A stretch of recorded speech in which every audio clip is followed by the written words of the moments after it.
And we want to quickly address some of the problems that you may have in your mind. Why is it important for us to pay attention to our yearly feng shui, and why is it important for you to join this workshop? Basically, there are 5 key points. Some people say, I have already got a feng shui master to come and see my house. Why do I still have to pay attention to the feng shui on a yearly basis?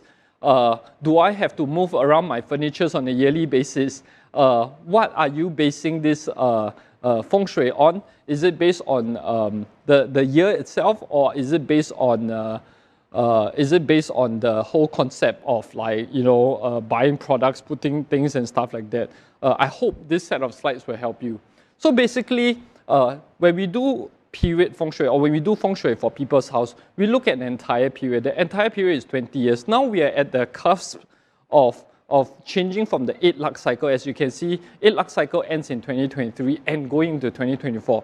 2024 is the year that the 9th lux cycle actually starts. So the energy goes through a big reset, right? It takes another 20 years before you go into the next lux cycle. So when we do feng shui for one entire period, we do it based on the arrangement of furniture. Every 20 years, you have to do this big rearrangement of furniture where you're maybe changing around your bed position and stuff like that, or buy a new house and stuff like that. But on a yearly basis, do you want to be doing that? You don't want. So if you have already done feng shui for period 8, it's a good time for you to come back to look for us at period 9. You don't have to wait until 2024. Come back from now until 2024 to get yourself prepared. But on the yearly basis, do you want to move around your furniture? Do you want to move house all the time? You don't really want to do that. What is the simple solution? Is then to join our workshop and see what you can do on a yearly basis to take advantage of the yearly stars.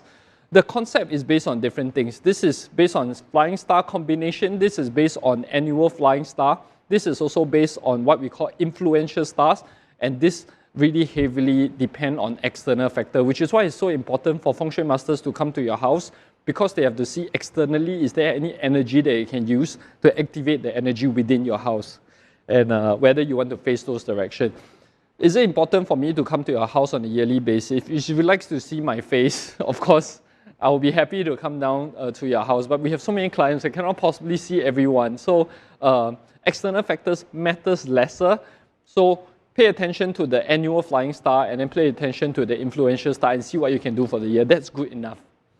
Like I say, period feng shui talks a lot about how to face different direction, where to put your bed, where to put your dining room and stuff like that. It's generally a remodeling of the whole house. But yearly feng shui, do you really want to move around furniture on a yearly basis? It's really too troublesome and it's not worth the effort.